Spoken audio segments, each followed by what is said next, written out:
ஓம் நம சிவாய.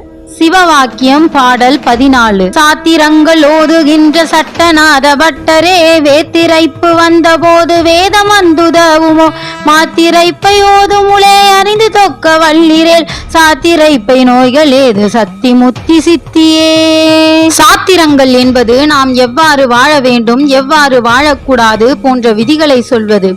ஆனால் அதை மட்டுமே கற்றுத் தேர்வதனால் உடல் வேர்த்து உயிர் பிரியும் வேளையில் உயிரை காணும் சூட்சமத்தை அறிய இயலாது. ஒரு நொடி நேரமாவது நமக்குள் உறையும் மெய்ப்பொருளாகிய இறைவனை அறிந்து வாசியோகம் செய்து அந்த மெய்ப்பொருளையே தியானம் செய்து வந்தோமானால் சோற்றுப்பானையான இவ்வுடம்பிற்கு நோய் என்பது வராது. மரண காலத்திலும் ஈசன் கருணையால் சக்தியும் சித்தியும் முத்தியும் கிடைக்கப் பெறுவோம். இதனால் நாம் தினமும் சொல்லும் மந்திரங்களுக்கும் சக்தி கிட்டி முத்தி பெற்று சித்தி அடைவோம் என்கிறார்.